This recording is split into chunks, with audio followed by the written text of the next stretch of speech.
I'm going to talk about AIExtenders and moral responsibility.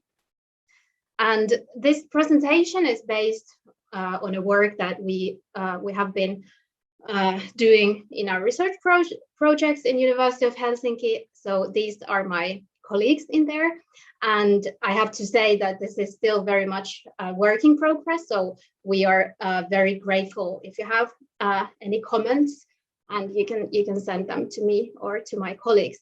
Maybe you saw Raul's talk already yesterday. He was presenting here in this conference as well.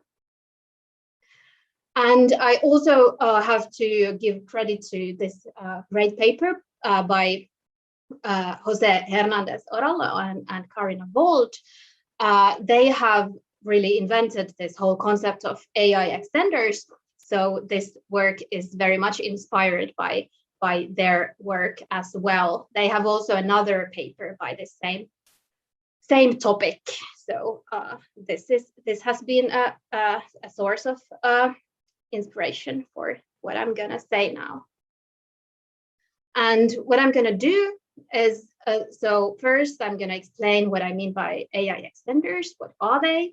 And one way to do that is to differentiate them from what I call basic extenders, and then also from autonomous AI systems. And then after this sort of introductory section, we go to the sort of like main point, which is this AIExtenders and moral responsibility. So the point is to ask how this kind of extenders could affect moral agency and hence moral responsibility. And is it relevant at all? And two ways of doing this is to ask or check if there are cases where moral agency is increased, or are there cases where moral agency is decreased. And then I have some preliminary conclusions to this, and then I will conclude by giving you some further or open questions in the end. Okay, so let's see what I mean by AIExtenders. So AIExtenders are these devices that use AI technology that we can extend our cognition or mind with. And like I said, this concept comes from Hernández-Orallo and Vold's work, and the sort of background theory behind this is this extended mind hypothesis or extended cognition hypothesis by Andy Clark and David Chalmers. I will talk a bit more about that soon. So in this kind of system where you have the agent and the extender, it needs to be tightly coupled so that a hybrid system is created. And that degree of coupling really is crucial for that we can call something an extender. So it cannot be too little or too much, because then otherwise it would be something else. So for example, it can be devices, like we have so many this kind of apps in our smartphones and tablets that we use all the time, that use, like, for example, auditory, visual, tactile recognition technology, and also wearables like robotic clothes or smart clothes, smart shoes, rings, belt, and whatnot. And this kind of technology and devices can be used for many, many purposes. For example, they could be very useful for patients with different kind of mental disorders, like, for example, Alzheimer's or autism or learning disorders, for example. And why is this important then? So this kind of discussion is completely missing from, first of all, in the philosophy of AI field, and also in the extended mind field. So in the philosophy of AI, discussion about coupled systems, so this kind of systems where the device is really a genuine part of its user's cognition, is missing. And then on the other hand, in the extended mind literature, this kind of devices that are based especially on AI technology is missing. So this is a sort of project that is combining these two fields. Okay, then let's go to this, what I said that is the sort of background theory behind AIExtenders. So the extended mind. So the most famous example of extended mind comes from this paper. That is, here's a picture of the start of the paper by Andy Clark and David Chalmers that was published in 1998 in Analysis. And in this paper, they argue that that it is not the location of the process that is important, but it's the function. So if a process is cognitive or not depends on its function and not on its physical location. So in this paper, they have this famous example of this Otto who has really bad memory, and he uses a notebook where he writes down everything that he needs to remember. And they claim that this notebook plays the same role as a biological memory plays for somebody who has normal biological memory. So different kinds of non-biological tools, devices, instruments can become part of the constitutive material basis for certain cognitive processes. Later, other people have argued this kind of same arguments for other mental capacities as well, but in this original paper, they are only talking about cognition. So they have this demarcation criteria in these papers. They say that the external device has to be constant for its user. It has to be easily and directly available. It needs to be reliable and automatically endorsed. In this criteria, they are really thinking something like this notebook that Otto is using. And it's important to notice that brain functions are still obviously necessary. We still need the brain, of course, but brain is not always sufficient when we want to explain some mental phenomena. And so what we learn from this theory is that if the borders of individuals are extended, it has impacts in many fields, on many social, societal, ethical, and legal questions. And of course, these questions become even more pressing when we enter AI. And then let's compare the original theory of Clark and Chalmers to AIExtenders.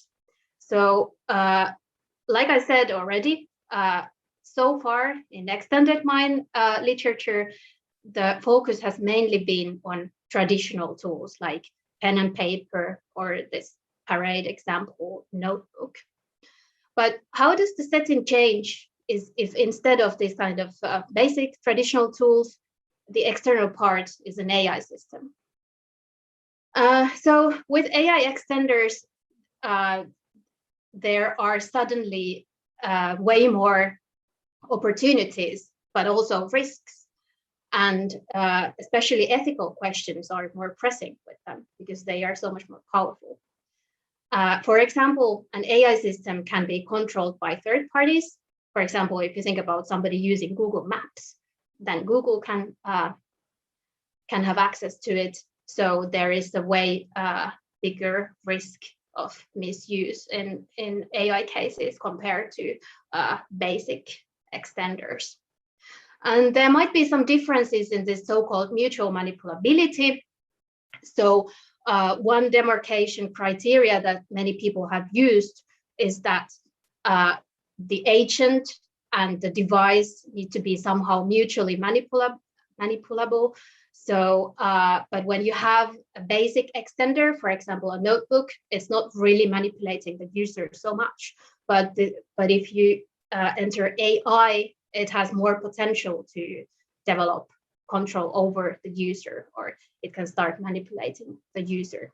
So there are important differences between when we're talking about AI extenders and traditional extenders, but the basic idea behind them is the same or similar. And then this is sort of obvious, but it's good to bear this in mind as well, how AI extenders differ from autonomous AI systems. So these AI extenders are not supposed to be autonomous. So this is not about this kind of, that I have pictures in here that are usually considered as autonomous in the sense that they function without direct human control. But, and yes, like I said, so research in philosophy of AI has often focused on this kind of AI and not of these hybrid systems so much, especially when responsibility is in question.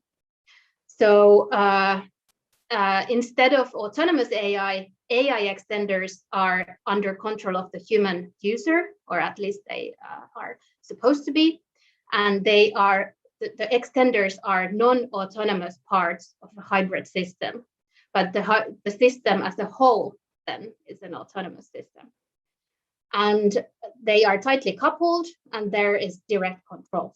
So they are very different from like a robot Hoover, because they need to be under direct control of the user. And the interaction between the agent and the extender is crucial. Okay. So then we go to the topic of moral responsibility. So the question is that what is the impact of AI extenders on the moral status of the agent? And this situation seems new because previous arguments don't seem to apply in the same way. For example, my colleagues in our project, Raul and Pekka, have argued that AI agents cannot be moral agents and hence not morally responsible because they are not autonomous, they lack autonomy. But AI extenders are not even supposed to be autonomous. And then so the setting is obviously different. And the question is that is the moral status of the extended agent different from the bare human agent without the extender? So what we are doing in here is extending the scope of the agency. And we are not seeing the moral agency as something like you can take it as in an on-off manner, but it is rather something that the moral agent expresses in her actions. It's sort of more domain specific.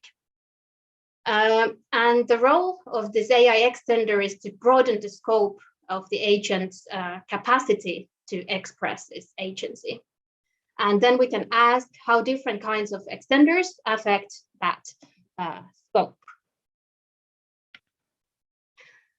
And for the purposes of this paper, we have defined the conditions for moral agency here as follows.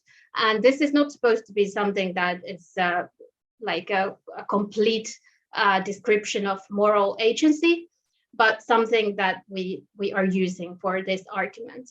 So in order for something to be a moral agent, it needs to be capable of making free choices and deliberating about what one ought to do in light of moral reasons, and need to be motivated to act on the basis of that deliberation. And these 1, 2, 3 are important because I'm going to use them in the following examples, but I can remind you of them later. So what I'm going to do next is ask what impact the extender has on the agent's capacities of fulfilling those previous conditions of moral agency. And so if the extended agent simply inherits capacities of the human agent, then the extender doesn't affect the moral status. So if it stays the same, then there is no effect, and we can say that it doesn't have any effect on the moral status or agency. But interesting cases would be those where the extender makes a difference to the moral status, and also the other way around, so that the effect is lost when the extender is removed. And so I go first, okay, let's go back a bit. I go through these examples, but like I said in the beginning, this is a work in progress. So these are just preliminary examples. And if you have comments on these later, I am very happy to hear them. And these are not some like final solutions, but just some interesting thoughts, like how could we do this? Okay, so first let's think about cases where AIExtender would increase moral agency. First, let's think about a person who's incapable of making decisions. This could happen, for example, in borderline personality disorder, where people are very reliant on other people's opinions, for example, and they have difficulties of making their own decisions. So this kind of person would fail in condition 1, and condition 1 was the capability of making free choices. So condition 1 would fail when we are talking about the bare individual, bare human without the extender. But if we add an extender, for example, a device that helps regulating and improving metacognitive skills, for example, enhancing impulse control, the case would change. So this kind of device would increase her capacities to concentrate and make decisions. So it seems that condition 1 would hold with an AIExtender. And if that's the case, then it means that the extender has increased her moral agency. Then let's have another example about the second condition. So let's think about a person who's incapable of recognizing emotions. This could happen with an autistic person, for example, who is insensitive to some moral reasons and incapable to decide what to do in some social situations. So in this case, the second condition, deliberation, what to do in morally or moral reasons wise, would fail. But if we add an AIExtender, for example, a device that can detect emotions, this kind of technology exists already. So for example, based on facial gestures or tone of voice, or there are other options too. And then the device suggests appropriate reactions. So if we add this kind of device, we can say that it enhances the capacities to recognize emotions and consequently morally relevant reasons. So the second condition would then hold when this person is using an AIExtender. So also in this case, we can say that the extender has increased this patient's moral agency. Then third example about the third condition. So let's think about a person who is capable of making decisions and understanding moral reasons, but is listless, so not motivated. So this could be a depression patient, for example. So it would mean that the condition 3, motivation to act based on the moral reasons, would fail. For example, a device that helps to monitor its users' moods and recommends what is the best timing for certain actions might help. I'm not so sure about this. I think the first and second one were clearer. So this is a bit harder to grasp if this would really work. But the AIExtender could enhance the capacity to be motivated by moral reasons by telling like when is a very good time to do something that one is required and what one wants to do. So it is possible that the extender might increase moral agency, but I'm not sure if this motivation, the third part, is definitely harder than the first two conditions. Then let's look at these examples, like sort of from the other way around, AIExtender that decreases moral agency. So now we are thinking, and we could look at these like one by one, like I just did with the other one, but I have combined them here together to save some time. So in here, we are starting with a person with normal moral agency. So in here, it just means that a person where these three conditions hold without an extender. And when this person is coupled with an extender, that would make conditions 1 or 2 or 3 to fail. So first, let's look at 1 or 2. And these are, again, quite clear cases. For example, think about an extender that starts to manipulate agents' decisions. And many of these extenders are actually quite manipulative, or they can be. So then we can say that free choices and deliberation based on the moral reason is undermined. For example, a cognitive assistant being in control of what to do in moral situations could be this kind of case, or this is related to it, but an extender that nudges the human to do what she's doing all the time. So it's sort of making the human as a right doer, but not really a moral agent, because it undermines the agent's autonomy, like the free choices and deliberation. And perhaps this kind of memory enhancer or assistant could create false memories. This is maybe, again, a bit different case. But anyway, it's clear that the extender can have effects on the conditions 1 and 2. So an extender can actually also decrease moral agency. And then I had this bit not so clear case at the bottom. So about the condition 3.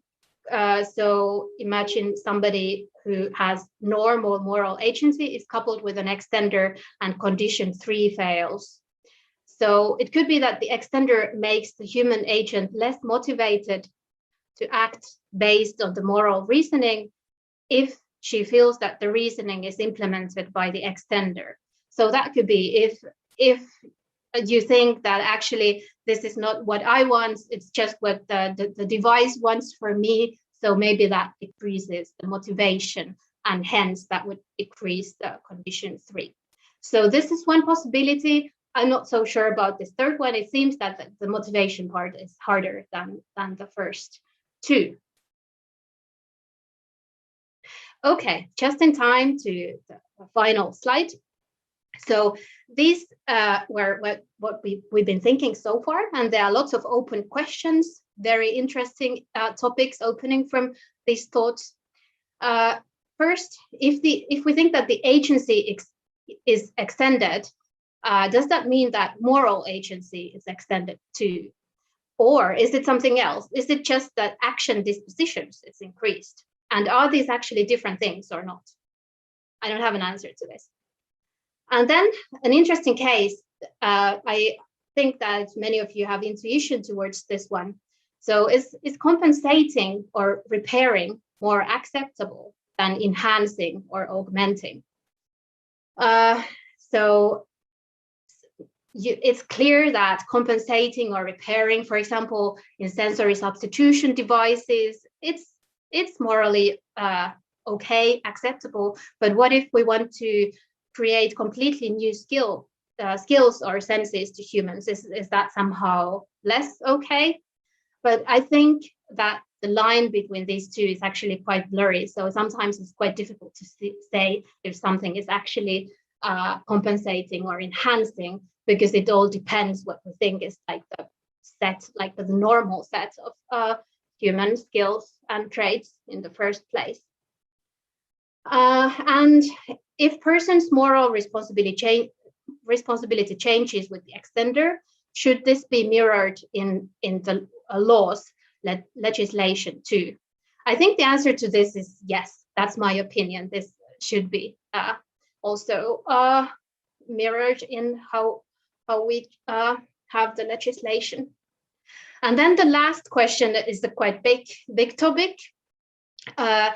Is the causal constitutive question relevant in this case? If you are familiar with the extended mind literature, maybe you know that there is this big debate whether these extended parts are really constitutive parts of our minds, or are they just causally affecting us? But my question here is not that. My question is, does this whole question even matter in the case of AIExtender and responsibility? So does it matter whether the extender is seen as a genuine part of the moral agency, or if it's seen just something that affects it? So it's sort of like assistive technology. Would that matter in the moral responsibility debate? And I don't have an answer to that. I'm very happy to hear your comments about this. So I think I am there. Thank you very much. Thank you very much, Pii. This was a very great talk, and especially very thought-provoking examples that you gave us to consider. We have quite a few questions. I'm not sure if we'll go through all of them, but let me just jump straight into them. So the first one is, AIExtenders. I just need to slightly rephrase, I suppose. AIExtenders, should we think them as extending the mind, or should we think them as extending our perception? Yes. So in this case, how Clark and Chalmers see them, they are really extending the cognitive processes like dispositional states, like memory and beliefs. But in AIExtenders, they can extend many skills, but both apply. Mind is, of course, very broad concept, and different people can mean different things with it. But yeah, it can extend many aspects of mind. Mm-hmm. Thank you. The second one is, it's sort of the asymmetry here. So if AIExtenders are truly extending the mind, when it comes to AI systems manipulating human cognition, this assumes the reverse direction of influence extension. Are these two different things? That's the question. So does that make sense? So can you repeat it? So the question was that on the one hand, we think of AIExtenders as extending the mind, but when we think that AI systems can be hacked or manipulative, we think of them that they are manipulating human cognition, human mind. Yeah. So on the one hand, it's extending the mind. On the other hand, it is manipulating the human mind. Yes, or I the see. Extended mind. Yeah. I see now. Yeah, that's a very good question, actually. So what is really the agent behind all this? This is I'm not sure if I have a very good answer to this, but this is really hitting the point. So because if something is manipulating our mind, that sounds that it's something external, but maybe then we can have some mental disorders when something that we don't want our mind to be can happen as well. So maybe they are not excluding. But anyway, this is a great question, because it really hits this question: what is really the agent behind all this?